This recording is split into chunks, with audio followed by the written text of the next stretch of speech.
एक सात सितारा दिव्य हथियार उसके हाथ में आ गया और फिर वह पलक झपकते ही गायब हो गया। यह सात सितारा दिव्य हथियार टूट गया और तुरंत छह सितारा दिव्य हथियार में बदल गया। उस दोषरहित निर्मल दिव्य शस्त्र संरचना की शक्ति तुरंत ही समाप्त हो गई। Clang clang clang. General king Dhruv ने अपने शरीर को झटकते हुए शेष छह दिव्य हथियारों को जमीन पर गिरा दिया। उसकी बाघ जैसी आंखें घनानंद पर गूंज रही थीं। पहले मिली हार से वह बहुत निराश था और अब आखिरकार उसे पलटवार करने का मौका मिल गया था। आर्यन, तुम क्या कर रहे हो? घनानंद आर्यन पर दहाड़ा। अगर उसे पहले से ही पता होता कि ऐसा होगा तो उसे शुरू से ही इस कमीने को मार डालना चाहिए था। उसने दरअसल एक नाजुक मौके पर उसके साथ सितारा दिव्य हथियारों में से एक को चुरा लिया। घनानंद, क्या तुम मुझे बुला रहे हो? आर्यन ने अपनी नाक की ओर इशारा किया। उसके चेहरे पर पूर्ण निर्दोषता का भाव था। उसने चांदी की तलवार के आकार के साथ सितारा दिव्य हथियार को अपने पीछे छिपाने की कोशिश भी की, लेकिन उसकी हरकत इतनी नाटकीय थी कि एक अंधा व्यक्ति भी उसे देख सकता था। आर्यन, मेरे साथ सितारा दिव्य शस्त्र को नीचे रख दो और फिर दूर चले जाओ। मुझे क्रोधित मत करो, मैं तुम्हें अभी मार डालूंगा। घनानंद की आवाज धीमी थी। उसकी आंखों से मानो आग निकल रही थी। आर्यन, हालांकि पूरी तरह से निर्दोष प्रतीत हो रहा था, सात सितारा दिव्य शस्त्र वह कहाँ है? जैसे ही वह बोल रहा था, आर्यन जानबूझकर या अनजाने में अन्य छह सात सितारा दिव्य हथियारों की ओर बढ़ा, अपना पैर फंसाया और एक और कुल्हाड़ी के आकार का सात सितारा दिव्य हथियार अपनी तरफ खींच लिया और सीधे उसे गबन करके अपनी जेब में रख लिया। घनानंद की आंखों के सामने अंधेरा छा गया। वह लगभग बेहोश हो गया। आर्यन, यह क्या बदतमीजी है? पहले तो उसने आर्यन को एक तुच्छ चींटी ही समझा था, उसे गंभीरता से नहीं लिया था। अब उसे आखिरकार एहसास हुआ कि वह कितना गलत था। यह आदमी तो सरासर बदमाश था। वह किसी के भी खिलाफ साजिश रच सकता था। तुम खुलेआम मेरे साथ सितारा दिव्य हथियारों का गबन कर रहे हो। क्या तुम्हें सच में लगता है कि हॉल में मौजूद दर्शकों के बाद इसे कोई नहीं देखेगा? आर्यन, तुम मृत्यु की तलाश कर रहे हो। घनानंद ने अपने भाले की नोक घुमाई और आर्यन पर वार किया। उसके हाथ में अचानक एक विशाल कुल्हाड़ी गिरी, जिसकी काली रोशनी मानो आकाश और पृथ्वी को चीरने में सक्षम थी। मम्मी, कोई मुझे मारना चाहता है। आर्यन वायायात चिल्लाते हुए अपने हाथ ऊपर उठाकर भाग गया। वह अविश्वसनीय रूप से तेज दौड़ा, जमीन को इंचों में सिमटते हुए एक परछाई की तरह चलता हुआ। यहाँ तक कि काली रोशनी भी उसके कदमों की आहट नहीं पकड़ पाई। आर्यन को भागते हुए देखकर जनरल किंग ध्रुव की मुस्कान बनावटी थी। वह ठंडे पसीने से तरबतर था। आर्यन की पहचान याद करते हुए वह तीसरे स्तर का खदान का गुलाम था जिसे बूढ़े शंकर ने उसे बेचा था। शुरू में तो उसने इस छोटे लड़के को गंभीरता से नहीं लिया था, लेकिन अब उसे देखकर उसे समझ आ गया कि वह आदमी तो बस उसके साथ खेल रहा था। जमीन को इंचों में सिकोड़ने की विधि उनकी अपनी विधि की तुलना में कहीं अधिक परिष्कृत थी। यह पृथ्वी के महान दांवों की गहन बोध क्षमता का प्रकटीकरण था। कम से कम इस मामले में तो उसे 8 गलियां पीछे फेंका जा सकता है। अगर आर्यन ने तब विरोध किया होता तो यह कहना मुश्किल था कि खदान में किसे धकेला जाता। घनानंद गुस्से से अंधा हो चुका था। उसे इस धूर्त बच्चे को जान से मारना ही था। घनानंद ने जनरल किंग ध्रुव को छोड़कर हाथ में कुल्हाड़ी लिए आर्यन का पीछा किया। उसकी घातक इच्छा शक्ति से पूरा जंगल भर गया, जिसे दर्जनों मील दूर से भी महसूस किया जा सकता था। रागिनी को अपने दिल में एक पीड़ा महसूस हुई। क्या ऐसा हो सकता है कि आर्यन और घनानंद सचमुच खतरे में थे और उनके बीच भयंकर युद्ध शुरू हो गया था? मेरा पीछा मत करो। अपनी पीठ का ध्यान रखो। आर्यन इतनी तेजी से आगे भागा कि वह एक काली धुंधली आकृति में तब्दील हो गया और घनानंद को किसी तरह एक दिव्यगति ताबीज मिल गया, जिससे वह आश्चर्यजनक रूप से तेज गति से आगे बढ़ रहा था और आर्यन का लगातार पीछा कर रहा था। ग्रीन वाइन को बख्शा जा सकता है, लेकिन आर्यन को मरना ही होगा। घनानंद बेहद गुस्से में था। उसने आर्यन को जान से मारने का पक्का इरादा कर लिया था। सावधान सावधान रहने की बात तो छोड़ो। मेरी रफ्तार इतनी तेज है कि जनरल किंग ध्रुव भी मुझे पकड़ नहीं सकता। आर्यन ने हल्की आह भरी, हे नौजवान, बड़ों की बात न मानने पर तुम्हें कष्ट भोगना पड़ेगा। अगर वो लैंड चूसने के बोले तो लैंड चूसना भी होगा। जब तुम पाताल लोक पहुंचो तो मेरी शिकायत करने की हिम्मत मत करना। आर्यन के पुराने लहजे को सुनकर घनानंद और भी चिढ़ गया। हालांकि आर्यन के पास पहुंचने से पहले ही उसके पैरों तले जमीन दलदल में बदल गई। इन दलदलों से भंवर बन गए और उनमें से रेत के लोग निकले। हर रेत के व्यक्ति की लंबाई और कदकाठी सामान्य मनुष्य के समान थी, लेकिन उनकी गति अत्यंत फुर्तीली थी। हर कोई बिजली की रफ्तार से दौड़ सकता था, मानो बहनचोद गार्ड में पोदीने डालकर भाग रहा हो। ये रेत के लोग घनानंद को चारों ओर से घेरकर एक साथ विभिन्न प्रकार की चालों से उस पर हमला करने लगे। जनरल किंग ध्रुव ने अपनी आंखें थोड़ी सिकोड़ी, उनके होठों के कोने पर एक ठंडी मुस्कान फैल गई। युवा लोग कितने जल्दबाज होते हैं। उसने ग्रीन ओएसिस के संरक्षित क्षेत्र को भी छोड़ दिया और अब भी इतना दबदबा बनाए हुए है। क्या उसे नहीं पता कि इस विशाल रेगिस्तान में अनगिनत खतरे हैं? कभी भी किसी भी टाइम किधर से भी गांड मारी जा सकती है। रेत जाति ही इस रेगिस्तान की असली मालिक है। उनकी संख्या अनंत है और इस विशाल रेगिस्तान में रेगिस्तान के आशीर्वाद और शक्तियों को प्राप्त करके उनकी ताकत दोगुनी हो सकती है। बेवकूफों का झुंड, सब यहां से चले जाओ। घनानंद ने इन रेत के लोगों को गंभीरता से नहीं लिया। वह दहाड़ा और ये सारे रेत के लोग चकनाचूर हो गए। सबसे शक्तिशाली रेत का प्राणी भी केवल स्वर्ग और पृथ्वी स्तर पर ही था। उनके और घनानंद के बीच शक्ति का अंतर चींटी और हाथी के बीच के अंतर जैसा था। हालांकि बिखरने के बाद रेत के लोग गायब नहीं हुए, बल्कि फिर से एकत्रित हो गए, संख्या में कम हो गए, लेकिन अपेक्षाकृत अधिक मजबूत रेत योद्धा बन गए। नवगठित रेत योद्धा, जो पहले से 3 गुना लंबे थे, और उनकी सबसे कमजोर शक्ति स्वर्ग और पृथ्वी क्षेत्र की दूसरी परत पर थी। सैकड़ों रेत योद्धाओं ने घनानंद को घेर लिया। आर्यन पलक झपकते ही बिना किसी निशान के गायब हो गया। उसकी पीठ तक दिखाई नहीं दे रही थी। आर्यन, तुम और मैं कभी मेल नहीं कर सकते। घनानंद दहाड़ा। उसकी आवाज से आकाश और पृथ्वी कांप उठे। इस पल जनरल किंग ध्रुव के मन में अचानक एक बुरी आशंका उत्पन्न हो गई।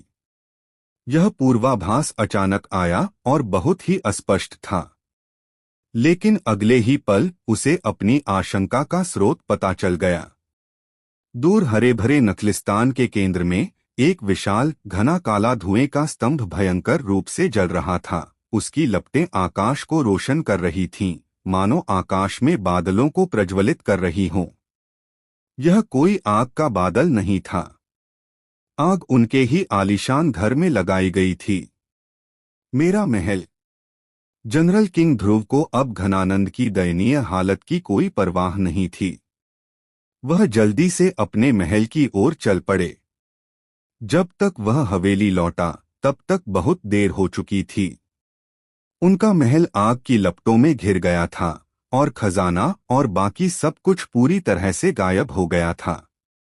जनरल किंग ध्रुव अभी भी शून्य क्षेत्र में अंकित आभा को महसूस कर सकते थे। आर्यन, तुम बस मेरा इंतजार करो। जनरल किंग ध्रुव भी घृणा से अपने दांत पीस रहे थे। आर्यन ने दरअसल हमले का नाटक करने की चाल चली। ऊपरी तौर पर तो वह घनानंद से निपट रहा था, लेकिन असल में वह घनानंद को चारा बना रहा था। फिर उसने अपने हरे भरे नखलिस्तान में छिपे खजानों पर नजर डाली। आर्यन, तुम वापस क्यों आए हो? रागिनी ने आर्यन की वापसी को उत्सुकता भरे भाव से देखा। आर्यन हाँफ रहा था और अपने माथे से पसीना पोंछ रहा था। रागिनी, जल्दी जाओ, मामला हाथ से निकल गया है। घनानंद के साथ एक बड़ी समस्या है। क्या इस घनानंद को कोई समस्या है? रागिनी ने आर्यन को अपनी आंखों में उलझन के साथ देखा। यह घनानंद उसका पुराना परिचित था। वह एक संप्रदाय का संत स्तरीय व्यक्ति था और उसकी आभा, चाल और व्यक्तित्व सब कुछ सही था, तो भला कोई समस्या कैसे हो सकती थी? रागिनी का शरीर स्थिर रहा। वह आर्यन से कुछ सच्चाई जानने के लिए पूछताछ करना चाहती थी। आखिरकार आर्यन की तुलना में रागिनी को घनानंद पर अधिक भरोसा था। कोई समस्या नहीं? अगर कोई समस्या नहीं है तो वह असीम रेगिस्तान में कैसे प्रकट हो सकता है? अगर कोई समस्या नहीं है तो वह जानबूझकर आपके करीब आकर आपसे कृपा कैसे प्राप्त कर सकता है? आर्यन ने पलटवार किया। एक संत के रूप में एक बार जब वह चला जाता है तो वह अपने पीछे की शक्ति का प्रतिनिधित्व करता है, चाहे वह आपको कितना भी जीतना चाहे। उसे इस तरह आपके लिए खड़ा नहीं होना चाहिए। आर्यन ने शांत भाव से समझाया। उसकी निगाहें दूर तक फैली हुई थीं। दूर असीम रेगिस्तान में विशाल रेत के लोगों के बीच घनानंद पहले ही घेराबंदी तोड़कर आगे बढ़ चुका था और लड़ते हुए दूसरी तरफ जा रहा था। आर्यन, तुम कपटी और धूर्त बच्चे, बकवास करना और मेरी निर्दोषता पर कलंक लगाना बंद करो। दूर से ही घनानंद उसका पीछा कर रहा था। उसकी आवाज में असीम क्रोध झलक रहा था, मानो बहन का लैंड आर्यन को खा जाएगा। यह आर्यन सचमुच बेहद घृणित था। स्पष्ट रूप से उसी ने उसकी पीठ में छुरा घोंपा था, जनरल किंग ध्रुव के साथ उसकी लड़ाई में बाधा डाली थी और अब वह रागिनी के पक्ष में आकर उसकी शिकायत कर रहा था। आर्यन ने आंखें घुमाई। क्या तुम्हें लगता है कि मैं तुम्हारी बात मानकर विश्वास कर लूंगा? घनानंद, सबको मूर्ख मत समझो। मुझे तुममें लाशों की आभा पहले ही महसूस हो चुकी है। अगर तुम लाशों में नहीं बदले तो मैं अपना सिर काटकर तुम्हें गेंद की तरह लात मारने दूंगा। आर्यन ने जीवन और मृत्यु दोनों के सच्चे शास्त्रों का अध्ययन किया, जिससे वे जीवन और मृत्यु की आभा के प्रति अत्यंत संवेदनशील हो गए। जब आर्यन पहली बार घनानंद से मिला तो उसे मृत्यु की हल्की सी गंध महसूस हुई। उस समय आर्यन ने इस बारे में ज्यादा नहीं सोचा था, लेकिन जब उसने घनानंद को जनरल किंग ध्रुव से लड़ते देखा तो उसे अचानक एहसास हुआ कि घनानंद पहले ही लाश जाति में शामिल हो चुका है और उसने अपनी मूल निष्ठा और रुख को त्याग दिया है। जनरल किंग ध्रुव यिनयांग क्षेत्र के एक शक्तिशाली अभ्यासी थे। यहाँ तक कि एक संत स्तर के व्यक्ति को भी उनसे लड़ने के लिए अपनी सभी शक्तियों का उपयोग करना पड़ता।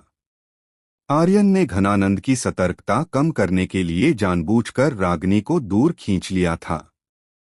जनरल किंग ध्रुव के शक्तिशाली हमले के आगे घनानंद के पास भी जनरल किंग ध्रुव से निपटने के लिए अपने सभी कौशल का उपयोग करने और खुद को पूरी तरह से समर्पित करने के अलावा कोई विकल्प नहीं था।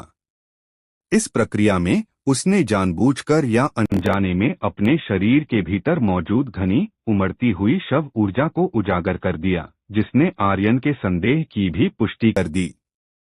घनानंद को इन सब बातों की जानकारी नहीं थी, हालांकि वह मन ही मन भयभीत था।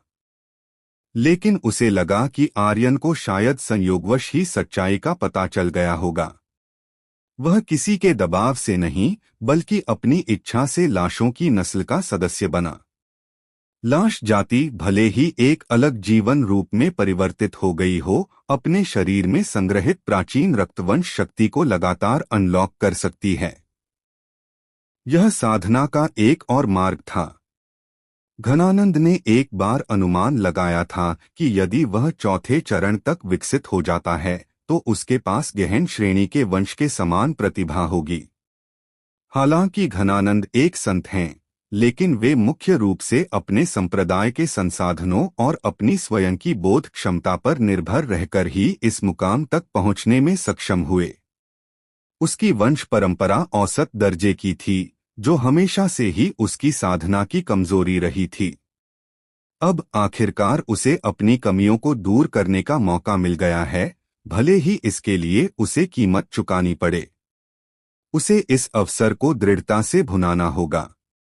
आर्यन, बकवास करना बंद करो और गांड भी खुजाना बंद करो। क्या तुम्हें पता है कि संत स्तर के शक्तिशाली साधक पर लांछन लगाना कितना बड़ा पाप है? घनानंद ने इसका पुरजोर खंडन किया और आर्यन की ओर तिरस्कार भरी मुस्कान के साथ देखा। अपमान? अगर मैं तुम्हारा अपमान करूं तो क्या हुआ? वैसे भी तुम इसी रेगिस्तान में मरने वाले हो। क्या तुम्हें अब भी लगता है कि तुम मेरी शिकायत कर सकते हो? आर्यन ने उसकी बातों में नहीं आया और पूरी तरह से यह रवैया अपना लिया कि मैं तो बदमाश हूं, मुझे किससे डर लगता है। रागिनी पूरी तरह टूट गई। वह यह तय नहीं कर पा रही थी कि आर्यन की बातें सच हैं या झूठ, लेकिन उसे पहले से ही यह स्पष्ट आभास था कि सेंट के साथ कुछ गड़बड़ है। घनानंद। रागिनी एक रहस्यमयी पीले रंग की काया वाली महिला थी। हालांकि यह काया विशेष रूप से शक्तिशाली नहीं थी, फिर भी एक विशेष काया होने के नाते इसके अपने अनूठे लाभ थे। वह अपने चारों ओर स्वर्ग और पृथ्वी की आध्यात्मिक ऊर्जा को सक्रिय कर सकती थी, और वह स्वर्ग और पृथ्वी की आध्यात्मिक ऊर्जा की नसों और दिशा को गहराई से महसूस कर सकती थी। जब घनानंद प्रकट हुए तो उनके चारों ओर की स्वर्ग और पृथ्वी की आध्यात्मिक ऊर्जा उनसे दूर रहने लगी, मानो उनसे डर रही हो और उनके लिए रास्ता बना रही हो। यह स्वर्ग और पृथ्वी की आध्यात्मिक ऊर्जा की समस्या नहीं थी, बल्कि दिव्य मार्ग की इच्छा द्वारा घनानंद का अप्रत्यक्ष रूप से अस्वीकार किया जाना था। स्वर्गीय मार्ग की इच्छा का अस्वीकार। मैंने इस तरह की स्थिति केवल ज़ॉम्बीज़ में देखी है, और आर्यन ने भी ज़ॉम्बीज़ का जिक्र किया था। इससे सावधान रहना चाहिए, रागिनी ने खुद से कहा। घनानंद ने उसकी बातें सुनी। उसका चेहरा धीरे धीरे उदास और बदसूरत हो गया। रागिनी से शादी करना उनकी योजना का एक महत्वपूर्ण हिस्सा था। वह यह भी जानता था कि ज़ॉम्बी बनने और अपनी जाति बदलने के बाद अगर वह अमर जगत में वापस लौटा तो निश्चित रूप से उसे आलोचना और अस्वीकृति का सामना करना पड़ेगा। आखिरकार अगर वे हमारे जैसे नहीं हैं तो उनके दिल जरूर अलग होंगे।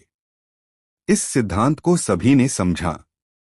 अगर वह रागिनी से विवाह कर लेता तो वह उसके भीतर की रहस्यमयी पीली शक्ति को अवशोषित कर लेता और फिर उस रहस्यमयी पीली शक्ति का उपयोग करके मृत शरीर की ऊर्जा को अपने शरीर में छिपा लेता। यहाँ तक कि पिछली पीढ़ी के कुछ प्रसिद्ध गुरु भी उसके इस छल को शायद ही पहचान पाते। इसके अलावा रागिनी ने एक विशाल संस्था चंद्रवाहन परिवार की स्वीकृति का भी प्रतिनिधित्व किया। चंद्रवाहन परिवार पूरे अमर जगत में एक महत्वपूर्ण हस्ती था। अगर उसे इतना शक्तिशाली समर्थन प्राप्त था तो भले ही उसकी परग्रही जाति होने की पहचान उजागर हो जाती, कोई भी उसके खिलाफ कुछ करने की हिम्मत नहीं करता। रागिनी, मुझे तुम्हें पाना ही होगा।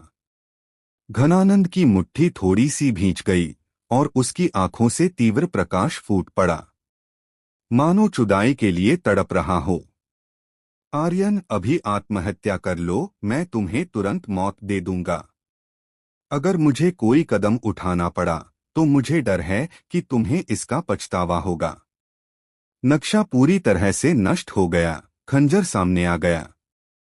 घनानंद ने अब इस बात पर ध्यान देना बंद कर दिया था कि क्या आर्यन ने सचमुच उसकी पहचान जान ली थी। भले ही इसकी संभावना 10,000 में एक ही क्यों न हो, इस आर्यन को इस दुनिया से मिटाना ही होगा। केवल मृत व्यक्ति ही सबसे सुरक्षित थे। आर्यन अचानक मुस्कुराया। मुझे मार डालोगे? क्या तुम्हें लगता है कि तुम में यह क्षमता है? क्या तुम जानते हो कि मैंने इस विशाल रेगिस्तान को युद्ध क्षेत्र के रूप में क्यों चुना, न कि दूर स्थित हरे भरे नखलिस्तान को? आर्यन के पैरों के नीचे एक क्षेत्र धीरे धीरे विस्तारित और फैल गया। भारी पृथ्वी ने तुरंत पूरे क्षेत्र को घेर लिया। धुंधली पृथ्वी लगातार ऊपर नीचे होती रही, जैसे कोई जमीन के अंदर जोरदार सेक्स कर रहा हो। घनानंद का दिल धीरे धीरे डूबता चला गया और जमीन पर गुरुत्वाकर्षण कई गुना बढ़ गया। गुरुत्वाकर्षण का 5 गुना, गुरुत्वाकर्षण का 10 गुना, गुरुत्वाकर्षण का 20 गुना, गुरुत्वाकर्षण का 50 गुना, गुरुत्वाकर्षण का 100 गुना, गुरुत्वाकर्षण से 150 गुना अधिक। जैसे जैसे समय बीतता गया, उनके पैरों के नीचे गुरुत्वाकर्षण तेजी से बढ़ता गया और रुकने का कोई संकेत नहीं दिखा रहा था। इतनी छोटी सी चाल, फिर भी तुम इसे मेरे सामने दिखाने की हिम्मत करते हो? घनानंद ने उपहास उड़ाया और उसके पैरों के नीचे एक डोमेन भी खुल गया। असीम अंधकार स्याही की एक बूंद की तरह पानी के प्याले में गिरा। वह तुरंत फैल गया और घने अंधकार ने उसके शरीर को घेर लिया। दोनों डोमेन एक दूसरे के आमने सामने थे, बिल्कुल अलग अलग। इस घनानंद ने वास्तव में दाओ सिद्धांतों को चौथे स्तर तक समझ लिया था। 2 दाओ ग्रेड दोनों क्षेत्रों में टकराव हुआ, मुकाबला बराबरी का रहा और गतिरोध की स्थिति बनी रही। आर्यन, तुम वाकई अद्भुत हो। सहज ज्ञान की चरम सीमा पर पहुंचकर तुम इतने गहन दाओ सिद्धांतों को समझ सकते हो। मैंने अचानक अपना विचार बदल दिया है। मैं तुम्हें मारना नहीं चाहता, बशर्ते तुम अपनी आत्मा का आधा भाग अर्पित कर दो।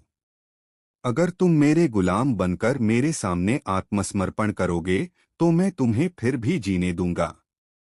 घनानंद की आंखें चमक उठीं। उसने कभी सोचा भी नहीं था कि जिस युवक को उसने गंभीरता से नहीं लिया था, उसमें भागने की क्षमता से कहीं अधिक क्षमताएं होंगी।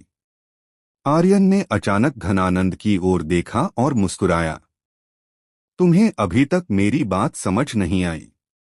क्या तुम जानते हो कि मैंने इस विशाल रेगिस्तान को हमारे युद्ध क्षेत्र के रूप में क्यों चुना? आर्यन के बोल गिरे। घनानंद के पास सोच समझकर फैसला लेने का समय नहीं था। एक धमाके के साथ एक विशाल छाया पड़ी, जिसने घनानंद की पीठ को पूरी तरह से ढक लिया। इसके बाद एक ऐसी भयावह गर्जना हुई जिससे पूरी दुनिया हिल गई और कांप उठी। जमीन से दर्जनों फीट ऊंचा एक स्फिंक्स, एक पौराणिक रहस्यमयी प्राणी प्रकट हुआ। यह बिल्कुल मिस्र की उस विशाल संरचना जैसा ही था, धरती पर बना हुआ। स्फिंक्स एक पौराणिक रहस्यमयी प्राणी। मेरा अनुमान बिल्कुल सही निकला। इस गहरे नीले तारे और पृथ्वी के बीच वाकई जटिल संबंध हैं। पिरामिड, रेगिस्तान, यह तो बस एक और मिस्र का ही प्रतिबिंब है। आर्यन ने मन ही मन बुदबुदाया। विशालकाय स्फिंक्स ने अचानक घनानंद को घेर लिया। पृथ्वी का उनका महान मार्ग डोमेन छठे क्षेत्र में पहुंच गया था। दाओ सिद्धांतों में अंतर, जो एक ही स्तर के अंतर पर था, एक खाई के समान था। घनानंद का दिल अचानक बैठ गया और उसके बाद कांच की तरह चटकने की आवाज आई, मानो उसका डोमेन चकनाचूर हो गया हो। इसके विपरीत आर्यन का पृथ्वी का महान दाओ डोमेन और स्फिंक्स का डोमेन एक तरह से एक ही मूल से थे। उनके बीच एक सूक्ष्म समानता भी थी। इस वजह से स्फिंक्स एक पौराणिक रहस्यमयी प्राणी में आर्यन के प्रति एक अजीब तरह की आत्मीयता विकसित हो गई और उसने उस पर हमला नहीं किया। नहीं। घनानंद उन्माद में दहाड़ उठा। इस स्फिंक्स की आभा को देखकर ही अंदाजा लगाया जा सकता था कि यह पृथ्वी भेदक स्तर का प्राणी है। हालांकि वह एक संत था, लेकिन अभी तक गुरु नहीं बना था। संप्रदाय के गुरु स्तर के प्राणी से टकराने पर उसका अभिमान और प्रतिभा कांच की तरह नाजुक थे, जो एक स्पर्श से ही चकनाचूर हो जाते। स्फिंक्स ने घनानंद की दहाड़ को अनसुना कर दिया।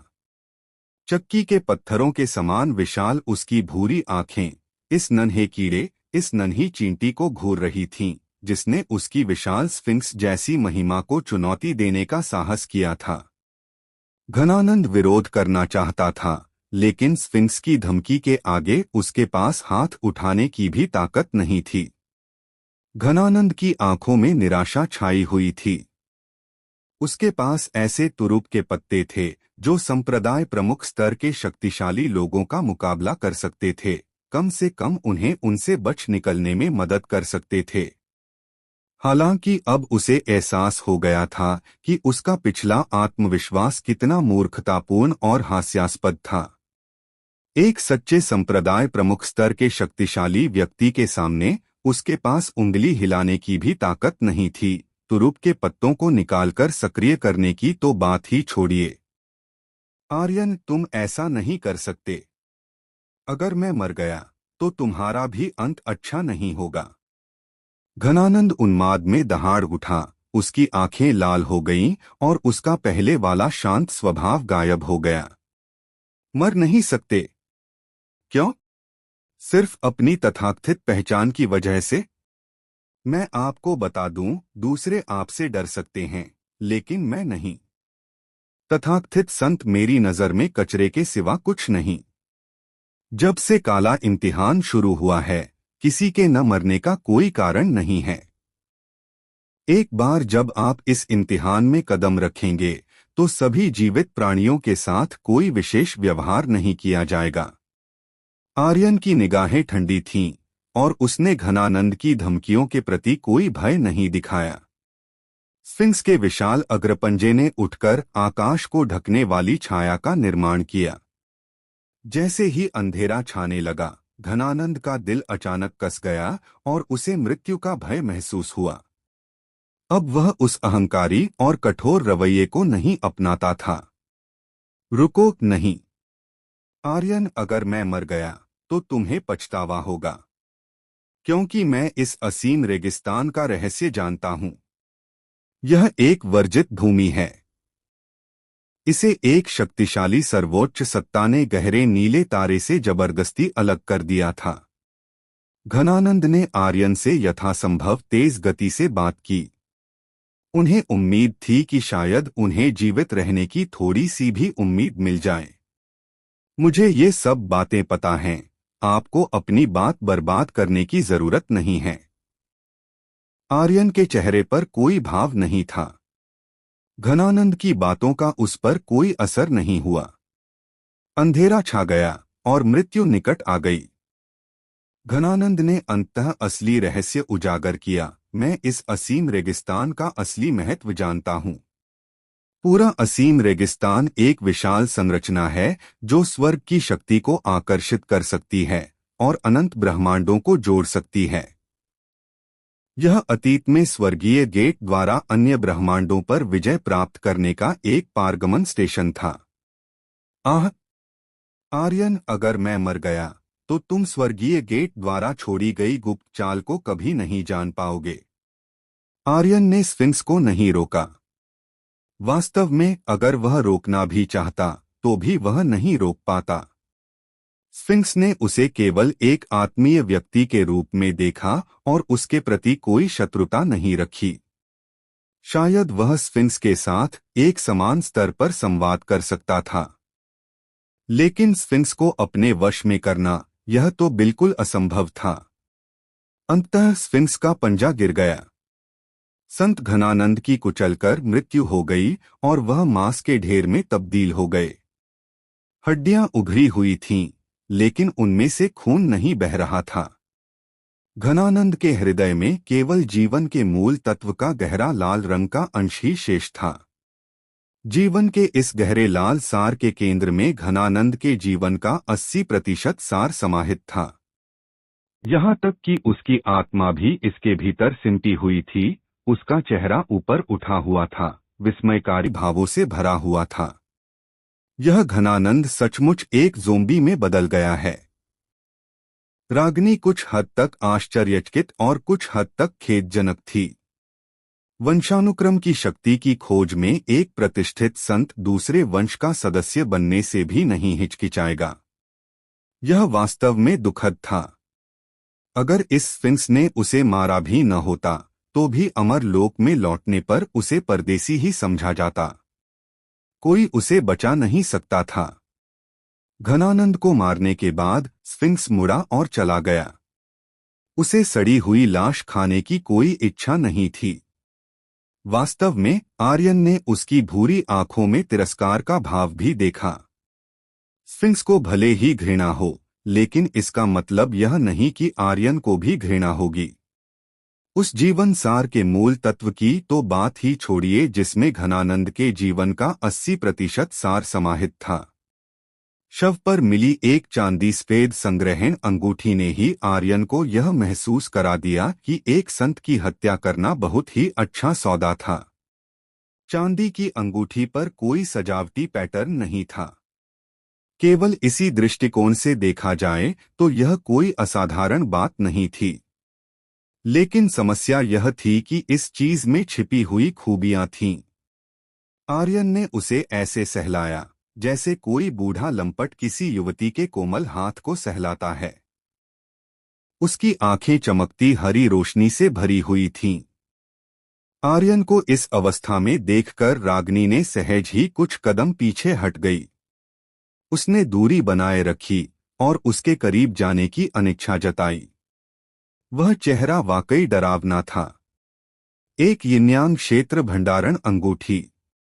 भंडारण के अलावा यह अंधकार की शक्ति को भी जुटा सकती है, जिससे किसी भी अंधकार संबंधी तकनीक की शक्ति 30% तक बढ़ जाती है, संप्रदाय के गुरु स्तर तक।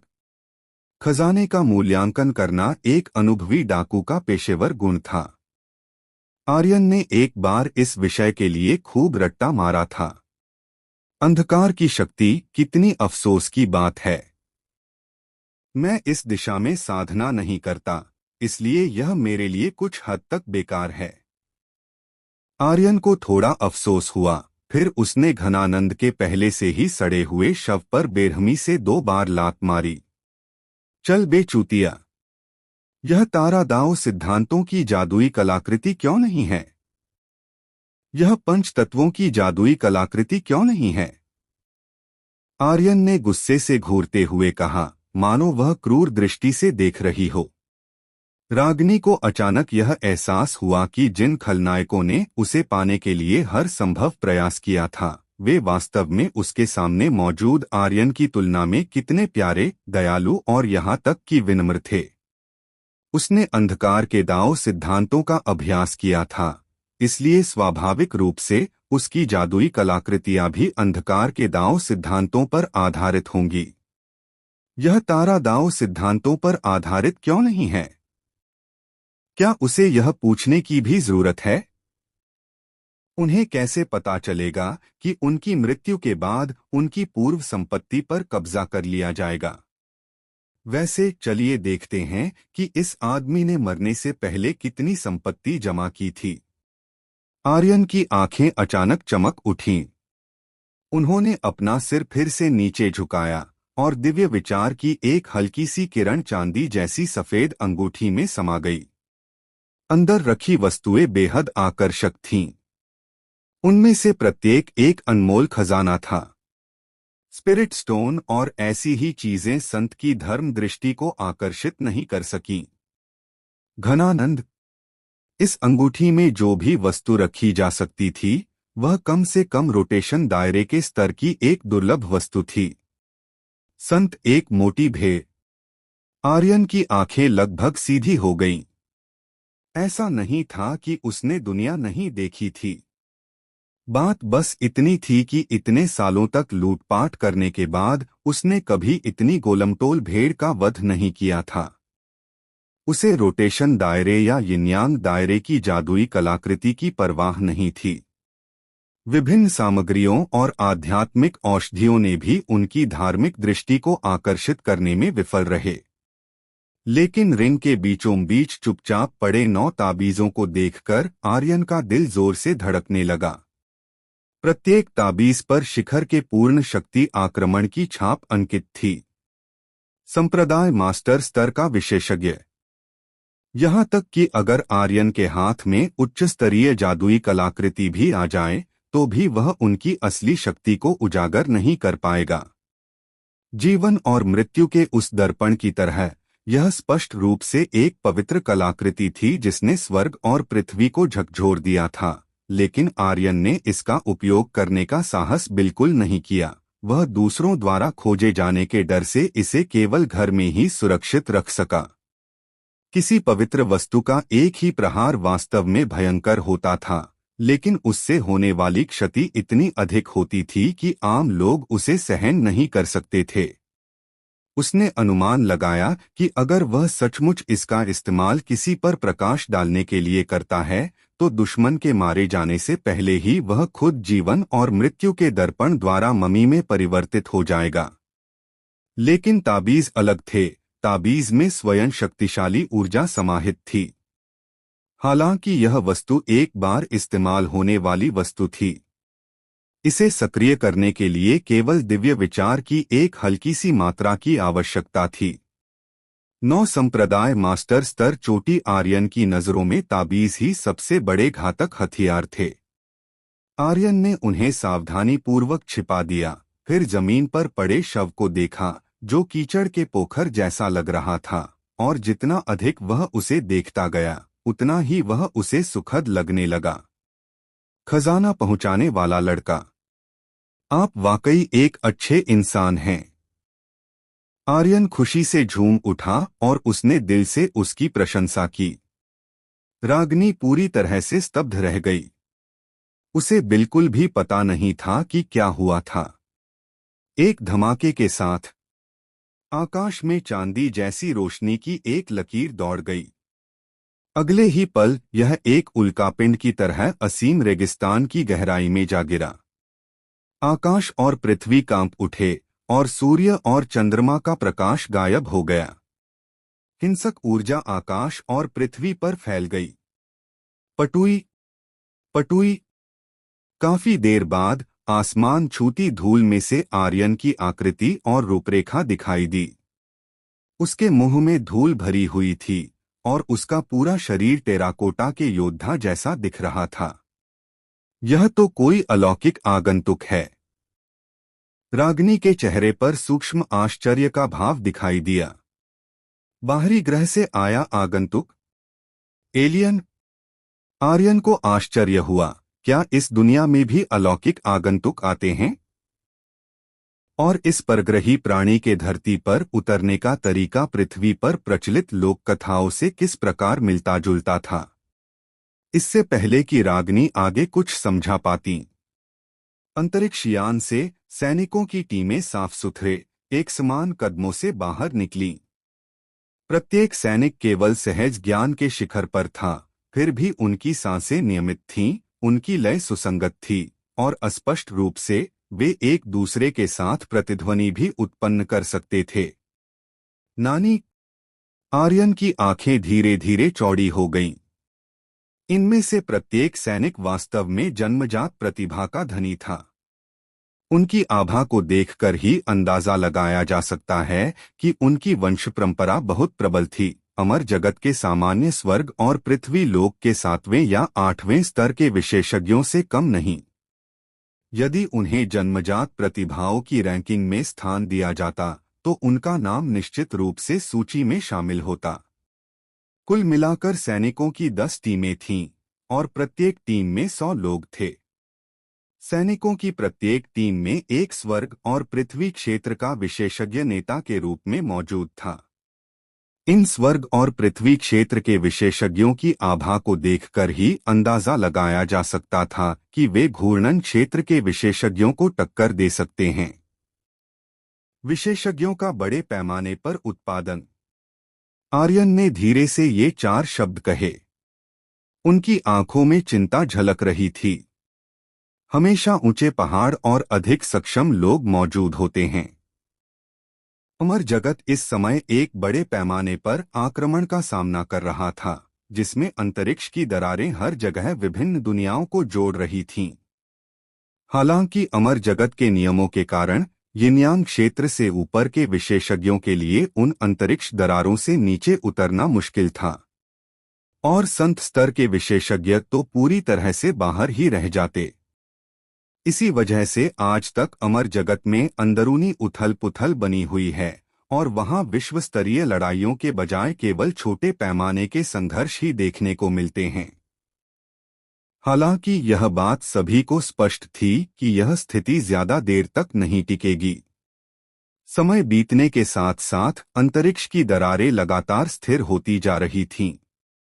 एक बार जब संत स्तर के प्राणी अवतरित हो सकेंगे तो इसका अर्थ होगा अमर जगत के लिए अंधकारमय और रक्तपातपूर्ण युग का पूर्णतः शुभारंभ। तो अंतरिक्ष दरारों से जुड़े उन संसारों में क्या ऐसे शक्तिशाली संसार होंगे जहां विशेषज्ञों का बड़े पैमाने पर उत्पादन होता है, और यहां तक कि सबसे साधारण सैनिक भी जब अमर संसार में रखा जाता है तो एक प्रतिभाशाली व्यक्ति बन जाता है। आर्यन घबराहट महसूस करते हुए सोचने लगा। ऐसा नहीं था कि वह अत्यधिक चिंतित था, बल्कि कुछ संकलित सूचनाओं के आधार पर ऐसा था। इस बार अमर लोक पर आक्रमण करने वाली विभिन्न जातियां सभी शक्तिशाली थीं, जिनकी रक्तरेखा और शारीरिक क्षमता अमर लोक की मानव जाति से एक स्तर से भी अधिक मजबूत थी। ये सैनिक अंतरिक्ष यान से बाहर निकले, लेकिन उन्होंने बड़े पैमाने पर आक्रमण का विकल्प नहीं चुना। उन्होंने डेरा डाला और वेदियों का निर्माण किया। सभी सैनिक अच्छी तरह से प्रशिक्षित थे। विभिन्न सामग्रियों को एक जगह इकट्ठा किया गया और कुछ ही मिनटों में एक वेदी का निर्माण किया जा सकता था। ये वेदी किस लिए है? आर्यन ने अपना सिर घुमाया और रागनी से पूछा। उन्हें इस बात का अफसोस था कि उन्होंने और अधिक अध्ययन नहीं किया, क्योंकि आर्यन जादूटोना दाओ सभ्यता के बारे में लगभग पूरी तरह से अनभिज्ञ थे। सिया इस क्षेत्र के विशेषज्ञ थे, लेकिन दुर्भाग्य से वे अब हमारे बीच नहीं हैं। यह एक विशिष्ट आह्वान वेदी है। जीवित प्राणियों के मांस और रक्त का बलिदान करके एक स्थानिक द्वार खोला जा सकता है। जितना अधिक मांस और रक्त की शक्ति का बलिदान किया जाता है, स्थानिक द्वार उतना ही अधिक स्थिर होता है। यह एक प्राचीन विधि है जो स्थानिक संरचना के निर्माण की तुलना में कहीं कम स्थिर और श्रम बचत वाली है। हालांकि इस वेदी द्वारा निर्मित स्थानिक द्वार का एक लाभ यह है कि यह आसपास के चुंबकीय क्षेत्र में होने वाले परिवर्तनों से अप्रभावित रहता है, किसी भी वातावरण में उपयोग किया जा सकता है और स्थानिक दूरी को अनदेखा करता है। रागनी एक प्रतिष्ठित परिवार से थीं और शैक्षणिक रूप से उच्च स्तर की छात्रा थीं। उन्होंने कई क्षेत्रों में हाथ आजमाया था और वे व्यावहारिक रूप से चलती फिरती ज्ञानकोश थीं। हालांकि आर्यन कुछ क्षेत्रों में बेहद निपुण थे, लेकिन उनका ज्ञान का आधार काफी सीमित था। एक तरह से वह एक ऐसा छात्र था जिसने कुछ खास विषयों में विशेषज्ञता हासिल की थी। फॉर्मेशन और रून के क्षेत्र में उनकी दक्षता अत्यंत उच्च थी, लेकिन अन्य क्षेत्रों में वे पूरी तरह से अनभिज्ञ थे। क्या वे सामूहिक आक्रमण की तैयारी कर रहे हैं? आर्यन ने थोड़ा सा भौहें सिकोड़ी। असीम रेगिस्तान के लिए उसके मन में कोई गहरी भावना नहीं थी, लेकिन आक्रमण का सामना करते हुए वह साझा दुख की भावना महसूस करने से खुद को रोक नहीं सका। ऐसा होना ही चाहिए। हालांकि इन अलौकिक आगंतुकों में व्यक्तिगत प्रतिभाएं बेहद उच्च स्तर की हैं, लेकिन उनका क्षेत्र हमेशा से उनकी कमजोरी रहा है। कोई प्रतिभावान व्यक्ति चाहे कितना भी शक्तिशाली क्यों न हो, अगर उसका सामना किसी ऐसे संप्रदाय के गुरु स्तर के विशेषज्ञ से हो जाए जो अपनी पूरी शक्ति का प्रदर्शन करे, तो वह सब नष्ट हो जाएगा। प्रतिभा महत्वपूर्ण है, लेकिन क्षेत्र भी उतना ही अपरिहार्य है। रागिनी ने आर्यन की ओर देखा और उसे भी सूक्ष्म रूप से याद दिलाया।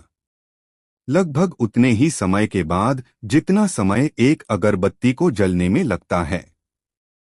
कुल मिलाकर 3600 वेदियां जमीन से उठीं। इस समय असीम रेगिस्तान में रेत के नीचे से सैंडमैन निकले। उनके चेहरे भावहीन थे, उनके शरीर गहरे उदास ऊर्जा के धुंध से ढके हुए थे। ये सैंडमैन आकाश और पृथ्वी को ढके हुए थे, प्रत्येक स्वर्ग और पृथ्वी लोक के स्तर पर था। शक्ति के मामले में वे घनानंद पर हमला करने वाले सैंडमैन से कहीं अधिक शक्तिशाली थे। अंततः असीम रेगिस्तान ने विदेशी आक्रमणकारियों पर प्रतिक्रिया व्यक्त की। भागो भोसडी को रेत का तूफान, रेत का तूफान, रेत का तूफान। प्रत्येक सैंडमैन अपने मुंह से वही शब्द दोहराता रहा। अचानक धूल और रेत आसमान में उड़ने लगी। रेत का तूफान अपने आप में कोई गहरा जादू नहीं था।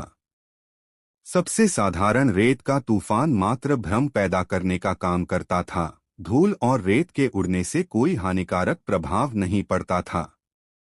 लेकिन जब ये अनगिनत सैंडमैन सामूहिक रूप से एक ही जादू का प्रयोग करते हैं, आर्यन की समझ तुरंत उलट गई।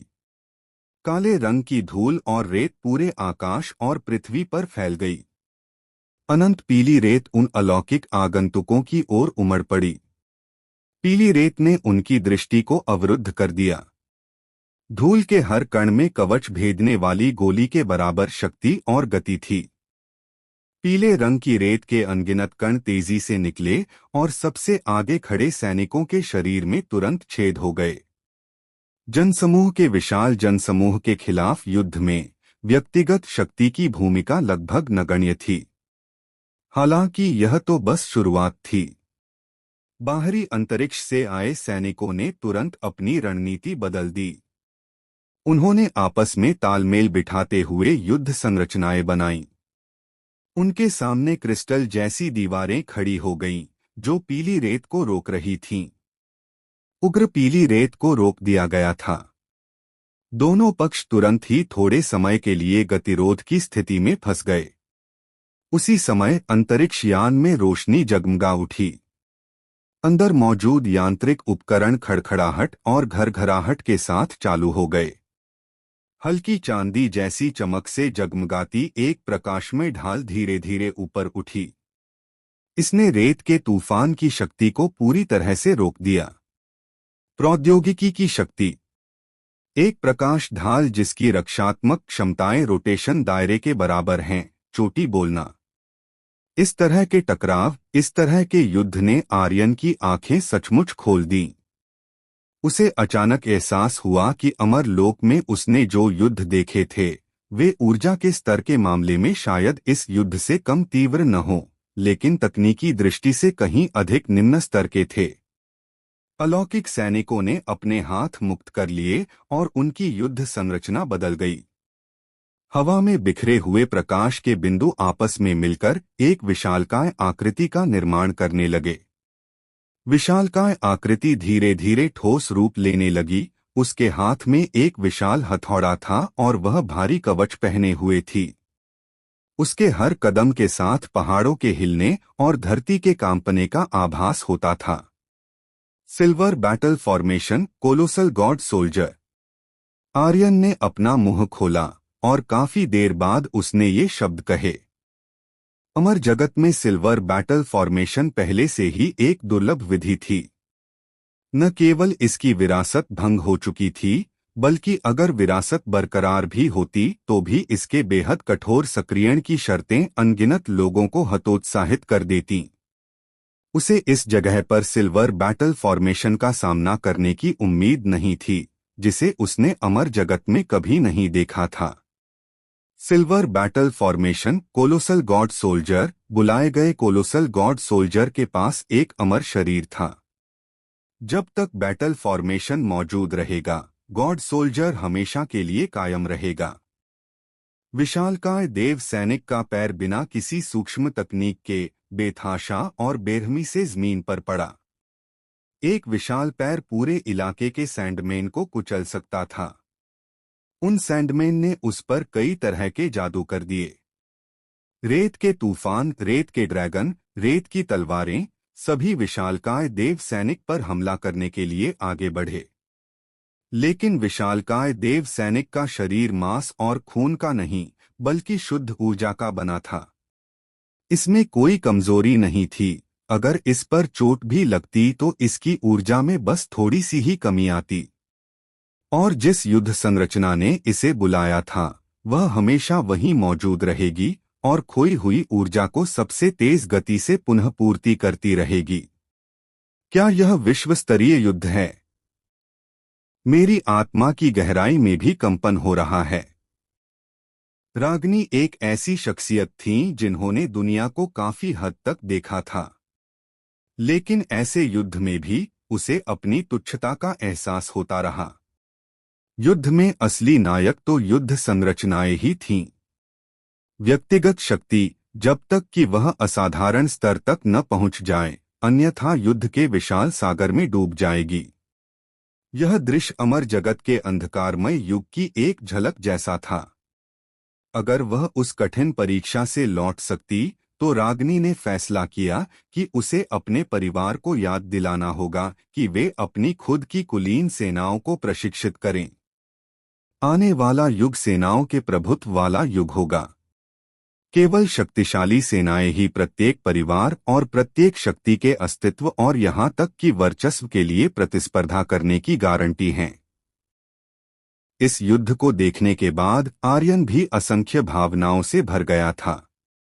रोटेशन दायरे के एक महाशक्ति को प्रशिक्षित करने के लिए पहाड़ों और समुद्रों जितने विशाल संसाधनों की आवश्यकता होती है, और इसके लिए प्रतिभा, भाग्य और यहाँ तक कि समझने की क्षमता की भी आवश्यकता होती है। इन चीजों को नियंत्रित नहीं किया जा सकता। कुछ हद तक ये स्वर्ग से प्राप्त उपहार हैं। हालांकि यदि कोई केवल सैकड़ों या हजारों साधकों को सहज ज्ञान के शिखर पर प्रशिक्षित करे, तो कठिनाई में काफी कमी आएगी। हालांकि आवश्यक संसाधनों की मात्रा कई गुना बढ़ जाएगी, लेकिन वे संसाधन सबसे कम मूल्यवान निम्नस्तरीय संसाधन हैं जिन्हें स्पिरिट स्टोन से खरीदा जा सकता है। जोखिम कम है और नियंत्रण की संभावना अधिक है।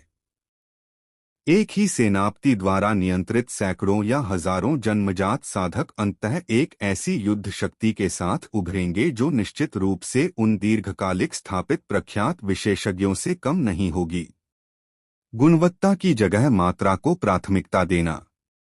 यह अविश्वसनीय लगने वाली बात जनरलों और युद्ध संरचनाओं के सामने हकीकत में बदल गई है। आर्यन और रागनी दोनों ही गहरी भावनाओं से भरे हुए थे। उनके सामने लड़ाई जारी रही।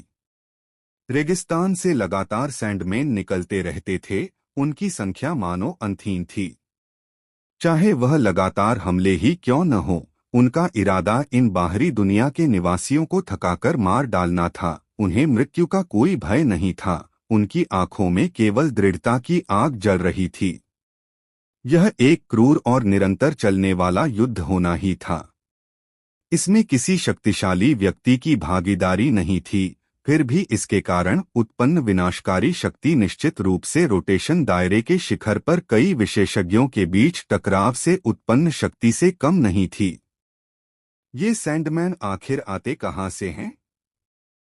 इनकी अवस्था बहुत ही अनोखी है, सजीवों और मृतकों के बीच की। इनमें कुछ मौलिक प्राणियों के गुण भी हैं। अमर जगत के ग्रंथों में ऐसे अनोखे अस्तित्व का कोई उल्लेख नहीं मिलता। जैसा कि उम्मीद थी, ब्लैक ट्रायल केवल दबाव में मिली सफलता के बारे में नहीं है, बल्कि एक व्यापक दृष्टिकोण भी प्रस्तुत करता है। कभी कभी दूरदृष्टि भी एक प्रकार की शक्ति होती है।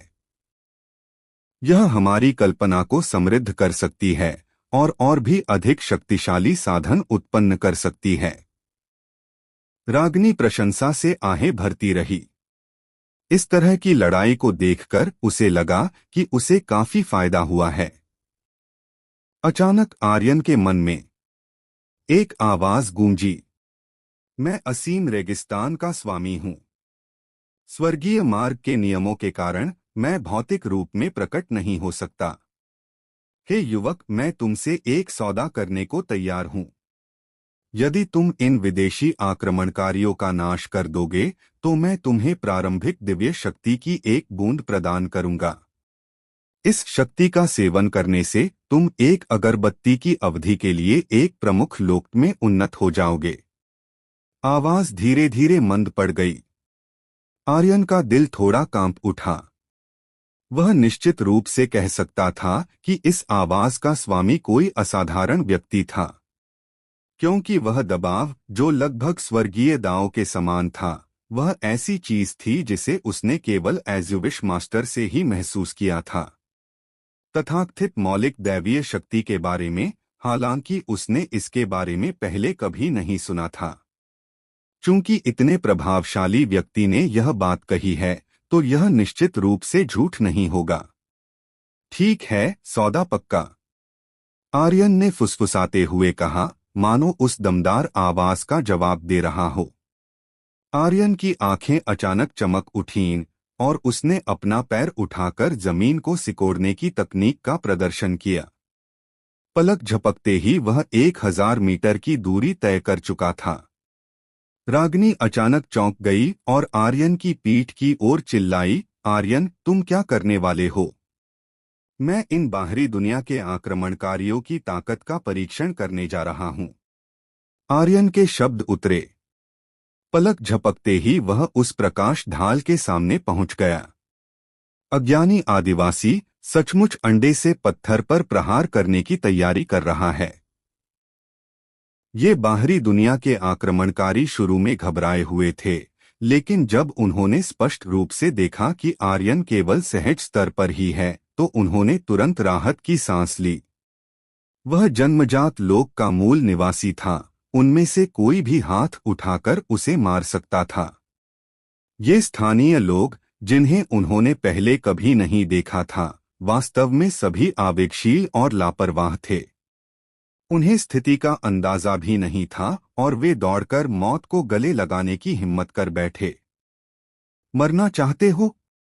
मैं तुम्हारी इच्छा पूरी कर दूंगा।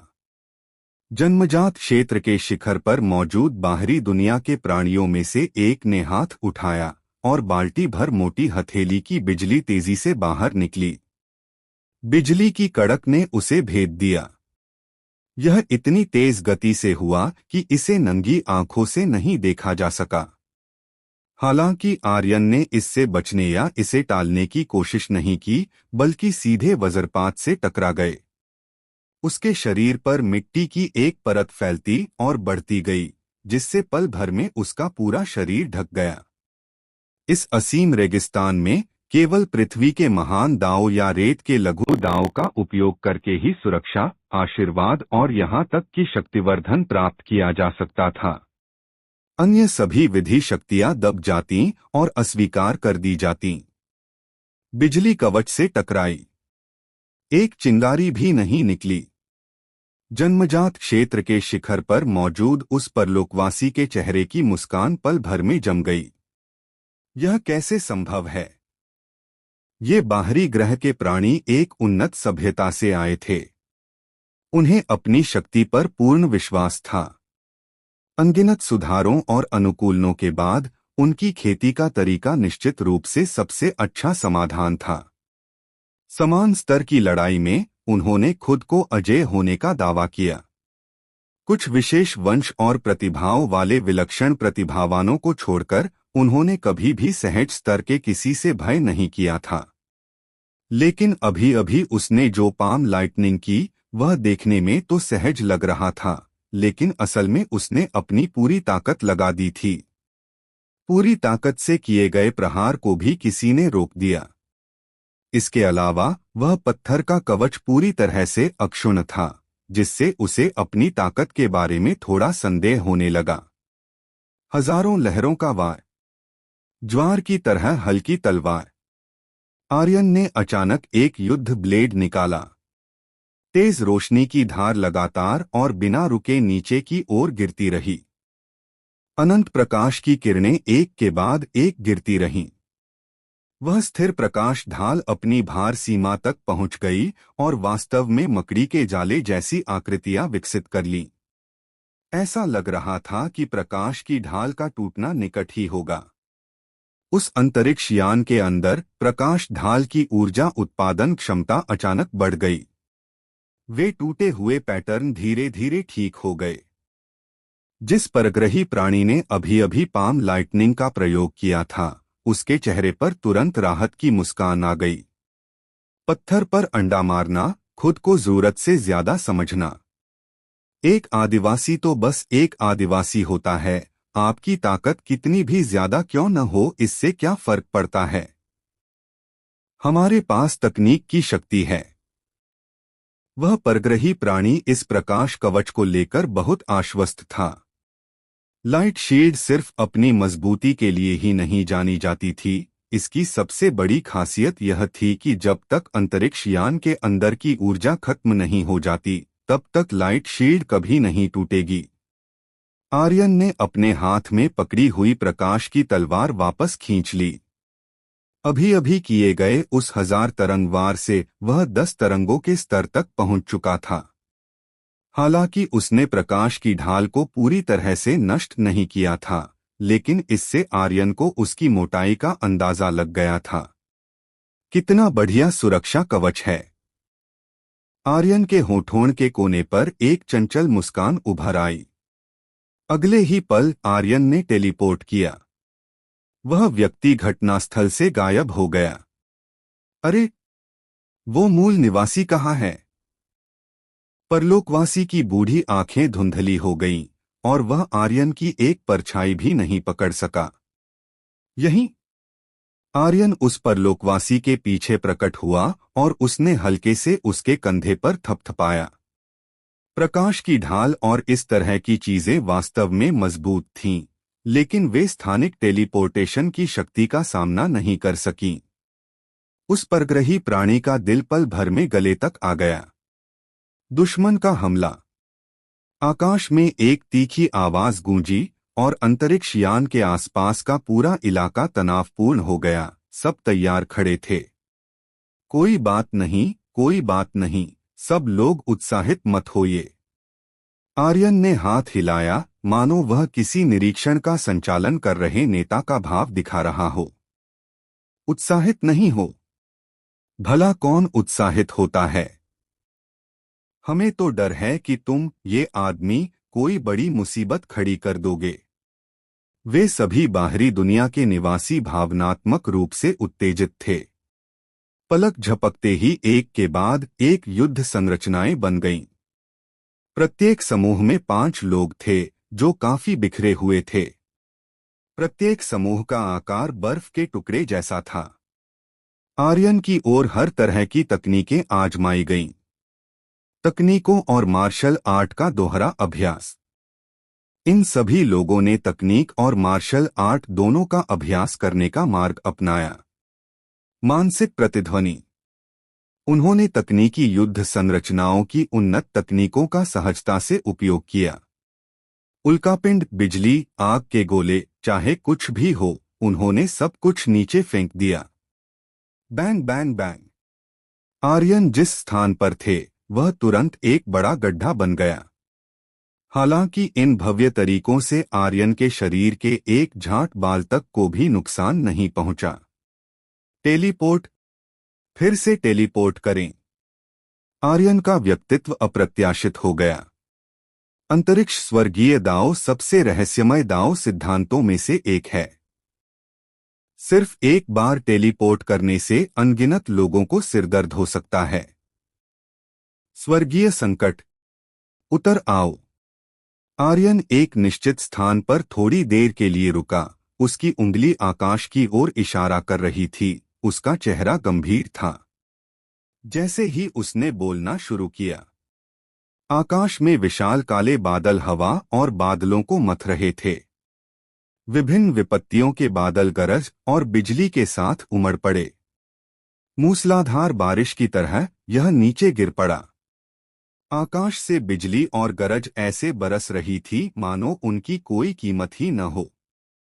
प्रकाश की ढाल मोटी थी, चाहे कितनी भी तेज बिजली क्यों न हो, यह जरा भी नहीं हिल सकती थी।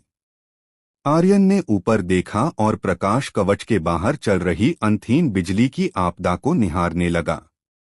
इस प्रकाश कवच के अंदर उसे सचमुच स्वर्ग जैसा महसूस हो रहा था, जो पूरी तरह से अप्रभावित था। इस अंतरिक्ष यान का प्रकाश कवच वास्तव में एक अच्छी जगह है। यह कष्ट भोगने के लिए व्यावहारिक रूप से सबसे अच्छी जगह है। आर्यन के होंठ हिल रहे थे और वह खुद से कुछ बुदबुदा रहा था।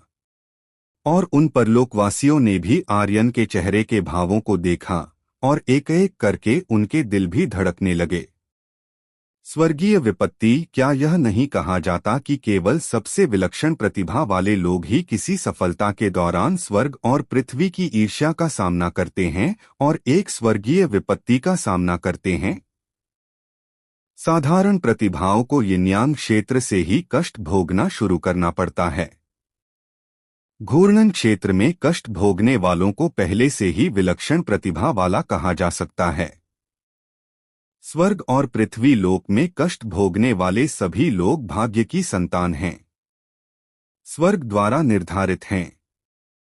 और जन्मजात क्षेत्र से कष्ट भोग रहे इस व्यक्ति को किस श्रेणी में रखा जा सकता है? क्या वह स्वर्ग के लिए असहनीय है? हालांकि इन परलोकवासियों के दिलों में चाहे कितनी भी उमंग क्यों न उमड़ रही हो, आर्यन ने प्रकाश की ढाल के भीतर रहते हुए स्वर्गीय आपदा की लहरों को एक के बाद एक सुरक्षित रूप से पार कर लिया। हर बार जब दिव्य आपदा आती थी तो शून्य से बिजली के कण तैरते हुए आते थे। प्रकाश की ढाल भी उन्हें रोक नहीं पाती थी, क्योंकि वे आर्यन के शरीर में समाहित हो जाते थे, जिससे उनका शरीर लगातार मजबूत होता जाता था और उनका जीवन स्तर बढ़ता जाता था। यह स्वर्गीय विपत्ति लहर दर लहर और भी प्रबल होती गई। हर बार मुकाबला पिछले से कहीं ज्यादा भीषण था। लगभग 3 बार दिव्य कष्टों का सामना करने के बाद अचानक खून के रंग की बिजली गिरी। स्वर्गीय विपत्ति की पूरी लहर की शक्ति एक ही हमले में सिमट गई, जिसने समस्त जीवन को नष्ट कर दिया। पलक झपकते ही प्रकाश की ढाल फट गई। उस रक्तमय बिजली की 30% शक्ति कम होने के बाद वह खून के रंग की बिजली ठीक आर्यन के शरीर पर गिरी। आर्यन अच्छी तरह से तैयार था। उसके पीछे एक के बाद एक गोल्डन बेल शील्ड की परतें जगमगा उठीं। सुनहरा प्रभामंडल चकाचौंध कर देने वाला था। चटक चटक खून के रंग की गड़गड़ाहट हुई। अविश्वसनीय रूप से मजबूत गोल्डन बेल शील्ड कागज की तरह परत दर परत फट गई। हालांकि गोल्डन बेल शील्ड की 1 से अधिक परतें थीं। गोल्डन बेल शील्ड की कई 100 परतें एक के ऊपर एक रखी गई थीं। इतना काफी है कि हमलावर को बेबसी और हताशा का एहसास हो जाए। गोल्डन बेल शील्ड की 72वीं परत के फटने के बाद उस रक्तरंग की बिजली की शक्ति लगभग समाप्त हो गई थी। गोल्डन बेल शील्ड की 81वीं परत के सामने खून के रंग की बिजली चमकी और अंततः अपनी सारी शक्ति खो बैठी। यह भी काम करता है?